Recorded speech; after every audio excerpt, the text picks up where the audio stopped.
The wrong way to use healing magic के episode 10 की शुरुआत में हम लोग देखते हैं कि सभी लोग सो रहे होते हैं, लेकिन वहीं पर अब उसातो की आंख खुल जाती है और अब वो खड़ा होकर अपने कैंप से बाहर आता है और कहते हैं कि फाइनली बैटल का दिन आ ही गया। तभी यहाँ पर सुजने आ जाती है जो कि उसे देखकर कहती है कि तुम्हारी यूनिफॉर्म बिल्कुल रोज की तरह मैच कर रही है। उसे वहाँ पर देखकर उसातो हैरान होता है और कहते हैं कि तुम इतना जल्दी क्या कर रही हो, जिस पर वो कहती है कि मैं तो बस मॉर्निंग वॉक करना ही हूँ। और वैसे क्या तुमने मेरा ये आर्मर देखा, काफी कमाल का है ना। पता है ये काफी ज्यादा अमेजिंग है क्योंकि ये आर्मर डिजाइन किया गया है मेरे थंड मैजिक को सपोर्ट करने के लिए और इसको पहनने के बाद मैं अच्छे से मूवमेंट भी कर सकती हूँ। है ना कमाल का ये आर्मर। उसे देखकर उसातो कहते हैं कि तुम तो काफी ज्यादा एक्साइटेड लग रही हो। तो सुजने कहती है कि तुम्हें ये नहीं कहना चाहिए, तुम्हें ये कहना चाहिए कि मैं क्यूट लग रही हूँ। सुजने भी इसी तरीके से उसातो से जबरदस्ती बुलवा रही होती है कि वो क्यूट है, पर अब उसातो उससे घबरा कर पीछे हट जाता है और कहता है काजुकी मुझे बचा लो। और अब काजुकी वहाँ पर सही में आ जाता है, जिसे देखकर उसातो शौक होता है। काजुकी आकर सुजने को पकड़ लेता है तो सुजने उसे कहती है कि रास्ते के बीच में मत आओ, जिस पर वो उसे कहता है कि सिगला से हमें बुला रहे हैं, हमें चलना होगा। तो अब सुजने को भी उसकी बात माननी पड़ती है और अब वो काजुकी के साथ चली जाती है। वहीं पर अब उसातो काजुकी का शुक्र करता है उसको बचाने के लिए। अगले सीन में हम लोग सिगलेस को देखते हैं जो कि काजुकी और सुजुने को बताता है कि डीमन लॉर्ड की आर्मी आधे घंटे में यहाँ पर पहुंचने वाली है। जैसे वो हम लोग को दिखेंगे हम लोग उनके ऊपर मैजिक से हमला कर देंगे। तुम लोग भी दुश्मनों के सोल्जर के साथ लड़ाई करोगे,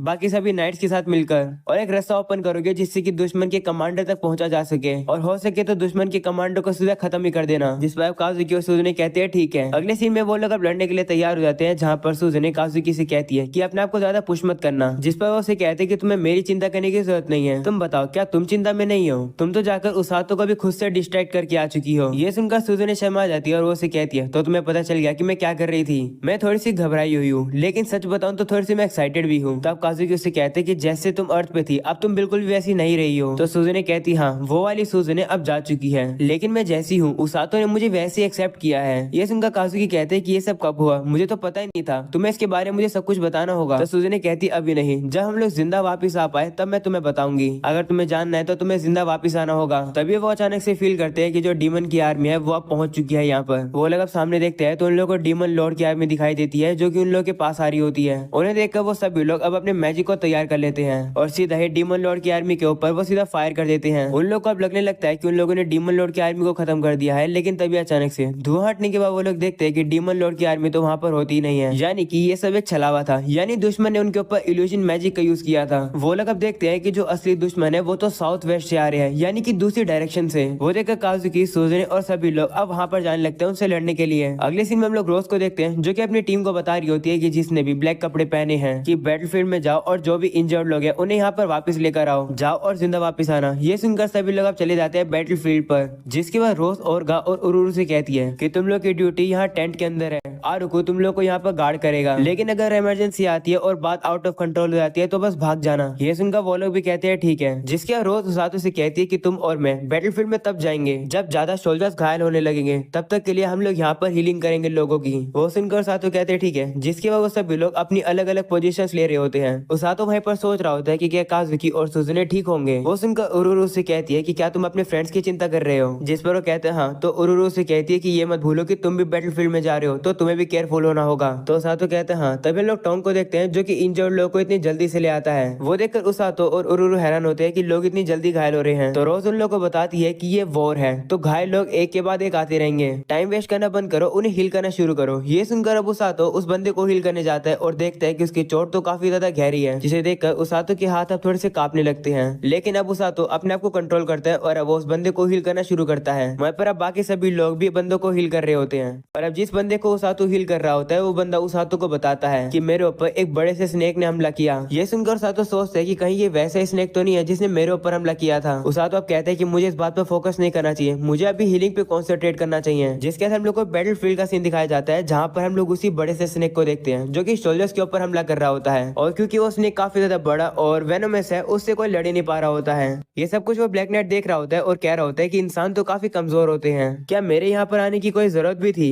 तभी अचानक से एक सोल्जर आकर अपनी तलवार को उस ब्लैक नाइट के अंदर डाल देता है, लेकिन अब वो देखता है कि जितना भी डैमेज उसने उस ब्लैक नाइट को दिया था वो सारा डैमेज उससे ही हो जाता है और वो खुद घायल होकर नीचे गिर जाता है। वहीं पर उस ब्लैक नाइट की चोट तो ठीक भी हो जाती है। वो नाइट अब उसे पूछते कि तुम कौन हो, जिस पर ब्लैक नाइट कहते हैं किसे पता, इंसान काफी कमजोर होते हैं, तुम्हें अब मरना होगा। वहीं पर वो ब्लैक नाइट कह रहा होता है कि मुझे कैसे भी करके सभी को इस ब्लैक नाइट की पावर्स के बारे में बताना होगा। वो ब्लैक नाइट अब उसके ऊपर हमला करने वाला होता है, लेकिन तभी वहाँ पर गॉड आ जाता है जो कि कुछ बलून फेंककर ब्लैक नाइट का ध्यान भटका देता है और वो उस नाइट को जो कि घायल था वो उसे उठाकर काफी तेजी से ले जाता है और गायब हो जाता है। ये देखकर ब्लैक नाइट को याद आता है कि एमिला ने उसे किडनैपर्स के बारे में बताया था और अब ब्लैक नाइट समझ जाता है कि जिसको उसने अभी अभी देखा वो एक किडनैपर था। ये जानकर ब्लैक नाइट अब काफी ज्यादा एक्साइटेड हो जाता है और काफी हंसने लगता है और कहता है कि इंसान काफी इंटरेस्टिंग होते हैं। मैं होप करता हूँ कि वो इसी तरीके से मुझे एंटरटेन करें। तभी उसे सूजनी का लाइटनिंग मैजिक दिखती है। उसे देखकर ब्लैक नाइट अब उसी की तरफ जाता है, जिसके बाद गार्ड अब उस इंजर्ड बंदे को वापस से कैंप के अंदर ले आता है, जहाँ पर अब उसकी ट्रीटमेंट शुरू होती है। जिसके अंदर रोज को दिखाया जाता है, जो कि सातो से कहती है कि अब समय आ चुका है, क्या तुम रेडी हो बैटलफील्ड में जाने के लिए? जिस पर सातो कहते हैं हाँ बिल्कुल, आखिरकार मुझे आपका राइट हैंड मैन बनने की ट्रेनिंग जो दी गई है। यह सुनकर रोज कहती है ठीक है फिर तब तो चिंता करने की कोई जरूरत ही नहीं है। वो अब ओरगा और ओरोरो से कहती है कि हम लोग जा रहे हैं, तुम लोग यहाँ पर संभाल लेना। जिस पर वो लोग भी कहते हैं ठीक है, जाओ जाकर लोगों को बचाओ और इंजर्ड मत होना।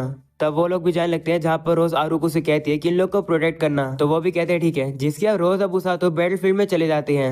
वो लोग बैटलफील्ड में जा रहे होते हैं, तभी रोज उसातो को बताती है कि एक घायल सोल्जर ने मुझे बताया कि एक दुश्मन है जिसने ब्लैक आर्मर पहन रखा है और उसका मैजिक खतरनाक है, तो केयरफुल रहना। ब्लैक आर्मर का नाम सुनकर उसातो को वही फ्यूचर वाला सीन याद आता है। वो याद करके उसातो थोड़ा सा घबरा जाता है और वहीं पर रुक जाता है। तभी रोज अब उसके पास आती है और कहती है कि मैं तुम्हें एक आखिरी एडवाइस दे रही हूँ, तुम लोग को नहीं मार सकते हो, है ना? जिस पर उसातो कहते हैं हाँ, मेरा काम है लोगों को बचाना। ये सुनकर रोज उसे कहती है कि अगर ये बात तुम तब भी कह सकते हो जब तुम चिंता में हो, तो तुम एक असली पागल हो। ठीक है, मैं तुम्हें एक स्पेशल टेक्निक सिखाती हूँ, अच्छे से सुनना क्योंकि उसे मैं सिर्फ एक ही बार बताऊंगी। रोज अब उसातो को वो टेक्निक बता देती है जिसका यूज करके उसातो दुश्मन को खत्म कर सकता है। पर वो टेक्निक क्या है उसके बारे में हम लोग को नहीं बताया जाता है। पर उसे सुनकर उसातो कहते हैं कि ये एक अल्टीमेट मूव लग रहा है। उसातो अब रोज से कहते हैं कि क्या ये टेक्निक आपने मेरे लिए ढूंढी है? जिस पर वो कहती है बिल्कुल नहीं। तो अब उसातो उसका शुक्रिया करता है। रोज अब उसातो से कहती है कि तुम राइट जाओ और मैं लेफ्ट जाऊंगी।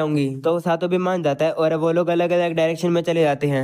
और अब जैसे जैसे उसातो सामने जाता है, वो देखता है वहाँ पर काफी सारे लोग लड़ रहे हैं और मर रहे हैं, जिसे देखकर वो कहता है तो ये होती है बैटलफील्ड। वो अब देखता है कि एक डीमन एक सोल्जर को घायल कर चुका है और अब वो उसे मारने वाला है, लेकिन तभी उसातो जल्दी से आता है और उस बंदे को बचा लेता है और साथ में उसे हील भी कर देता है। इसी तरीके से उसातो बाकी डीमन से बचता हुआ उस बंदे को वहाँ से सेफली ले जाता है। दूसरी तरफ हम लोग रोज को भी देखते हैं, जो कि डीमंस को हराते हुए बंदों को बचा रही होती है। उसातो अब उन सोल्जर्स को कोने में लाता है और अब वो उन्हें हील कर देता है और उनसे कहते हैं कि जब मैं तुम्हें उठाकर ला रहा था तब मैंने तुम्हें हील कर दिया था। थर्ड से रेस्ट करने के बाद भी तुम लोग अच्छा फील नहीं करते हो तो तुम लोग रिट्रीट कर सकते हो। ऐसा बोलने के बाद अब उसातो वापस से बैटलफील्ड में चला जाता है। दूसरी तरफ हम लोग सूजनी को देखते हैं, जो कि अपनी पावर्स को यूज करके डीमंस को मार रही होती है। ये देखकर सोल्जर्स उसका शुक्रिया करते हैं और कहते हैं कि हमने इस एरिया के ज्यादातर दुश्मनों को खत्म कर दिया है। तो सूजनी कहती है ठीक है, जितने भी इंजर्ड लोग हैं उन्हें जल्दी से वापस पीछे भेजो, फिर हम लोग आगे बढ़ेंगे। ये सुनकर अब वो बंदा भी चला जाता है। जिसके बाद अब काजुकी सूजनी से कहता है कि क्या तुम ठीक हो? जिस पर वो कहती है हाँ, डीमंस को हराना अभी रह रहा है, इसलिए अभी हम लोग नहीं रुक सकते हैं। तो काजुकी कहते हैं हाँ, लेकिन मैंने सुना है कि बैटलफील्ड में एक खतरनाक सा स्नेक मॉन्स्टर भी आ गया है। तो सूजनी कहती हाँ, लेकिन हम लोग वहाँ पर अभी नहीं जा सकते हैं, हमें तो बस रास्ता बनाना है जिससे कि हम लोग दुश्मन के कमांडर तक पहुँच सके। तो काजुकी कहते हैं हाँ, हम लोग को जल्दी से यहाँ का काम फिनिश करना होगा और वहाँ पर पहुँचना चाहिए। वो लोग अब जा रहे होते हैं, लेकिन तभी अचानक से ब्लैक नाइट अपने साथियों को वहाँ पर लेकर आ जाता है। उसे देखकर सभी लोग घबरा जाते हैं और कहते हैं कि आखिर ये कौन है? तो सूजनी कहती पता नहीं, लेकिन ये नाइट तो बाकी डीमन से बिल्कुल अलग है। सूजनी अब अपने सोल्जर्स को रुकने के लिए कहती है, पर वो मानते नहीं है और अब वो सीधे जाकर उस ब्लैक नाइट के ऊपर हमला कर देते हैं। ये देखकर काजुकी और सूजनी हैरान हो जाते हैं कि इस नाइट ने बिल्कुल भी अटैक को रोकने की कोशिश क्यों नहीं करी,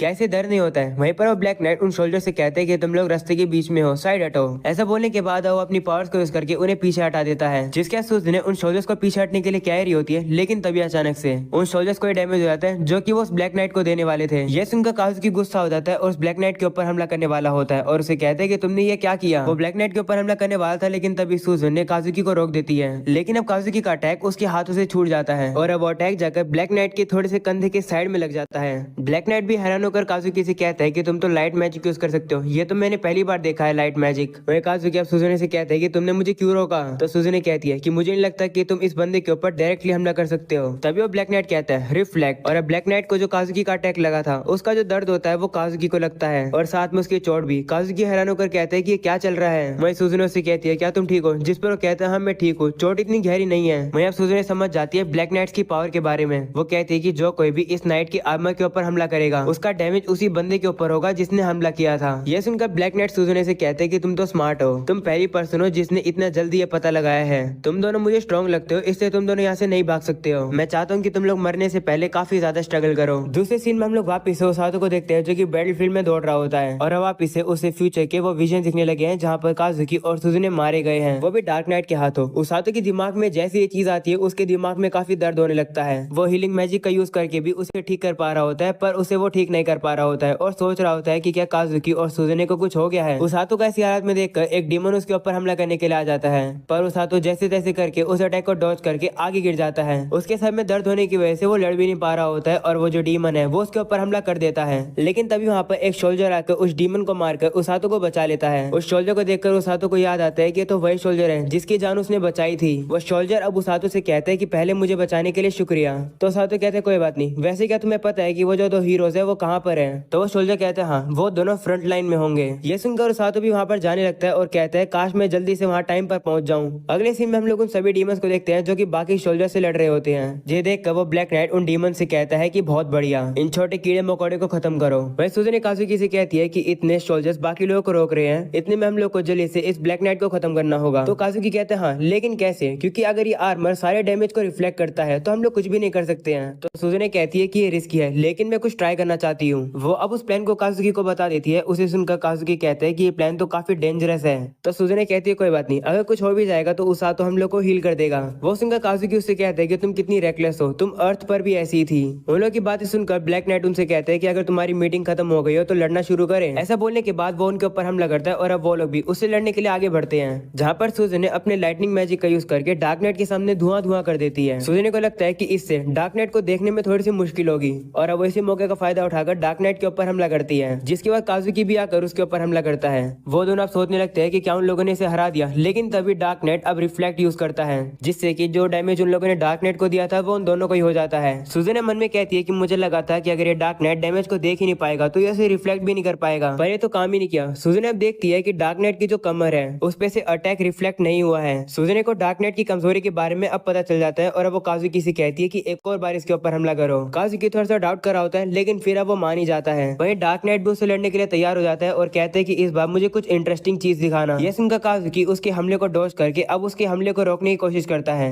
वहीं पर सुजुने अपने लाइटनिंग मैजिक का यूज करके अपनी स्पीड को काफी तेज कर लेती है। वहीं पर अब काजुकी भी समझ जाता है कि आखिर सुजुने क्या करने की कोशिश कर रही है और अब वो भी सुजुने की मदद करने के लिए डार्क नाइट के ऊपर अपने लाइट मैजिक से हमला करता है और अब काफी तेज रोशनी की वजह से डार्क नाइट देख नहीं पा रहा होता है। इस मौके का फायदा उठाकर सुजुने डार्क नाइट के पीछे आती है और अपनी तलवार को उसके अंदर डाल देती है। सुजुने अपनी तलवार को डार्क नाइट के गले से निकालती है, जिससे कि अब डार्क नाइट रिफ्लेक्ट भी नहीं बोल पा रहा होता है। वहीं पर सुजुने भी सोचने लगती है कि मेरा अटैक रिफ्लेक्ट नहीं हुआ, इसका मतलब मेरा शक सही था कि ये डार्क नाइट उन अटैक को रिफ्लेक्ट नहीं कर पाता है जिसे ये आते सेंस नहीं कर पाता है, और मैंने इसके गले पर हमला करके इसकी बोलने की शक्ति को खत्म कर दिया है। तो काजुकी इसके ऊपर अब हमला करो, तुम्हारा हमला अब इसके ऊपर काम करेगा। ये सुनते काजुकी अब डार्क नाइट के ऊपर हमला करने के लिए आ जाता है। तभी डार्क नाइट कहता है कि मैं तो मजाक कर रहा था। ऐसा बोलने के बाद वो रिफ्लेक्ट बोलता है और अब जो भी डैमेज सुजुने ने डार्क नाइट को दिया था वो सारा डैमेज सुजुने को ही हो जाता है। सुजुने अब ये भी देखती है कि डार्क नाइट ने अपनी तलवार काजुकी के आर पार कर दी है। डार्क नाइट अब सुजुने से कहते हैं कि तुम्हें क्या लगा कि मैं उन अटैक को रिफ्लेक्ट नहीं कर सकता हूँ जिन्हें मैं इमीडिएटली सेंस नहीं कर सकता हूँ? तुम्हें यह लगा था ना कि अटैक करने के बाद तुम मुझे रिफ्लेक्ट बोलने से रोक सकती हो? ऐसा बोलने के बाद वो काजुकी को नीचे फेंक देता है और कहता है कि इससे फर्क नहीं पड़ता कि मैं अटैक को देखूं या फिर सेंस कर पाऊं। मेरा डैमेज रिफ्लेक्शन ऑटोमेटिक नहीं है, बल्कि वो इच्छा से चलता है। मैंने जानबूझकर अपनी कमर वाली चोट को रिफ्लेक्ट नहीं करा था, और वैसे भी इस स्पेल को कास्ट करने के लिए मुझे तेजी से रिफ्लेक्ट बोलने की जरूरत भी नहीं है। इसका मतलब इस दुनिया में कोई भी नहीं है जो कि मुझे घायल कर सकता है। ये सुनकर सुजुने काफी घबरा जाती है और अब वो काजुकी की तरफ देखती है जिसकी काफी ज्यादा बुरी हालत हो चुकी है। सुजुने की भी अब बुरी हालत हो जाती है और अब वो नीचे गिर जाती है और अब वो मन में उसातो से माफी मांगती है। और इसी के साथ हो जाता है ये एपिसोड यहीं पर खत्म। पसंद आया हो तो जरूर लाइक कर देना, चैनल पर न्यू हो तो सब्सक्राइब कर देना। And thank you 3 lakh subscribers के लिए। मिलते हैं अगले एपिसोड में, तब तक के लिए बाय बाय।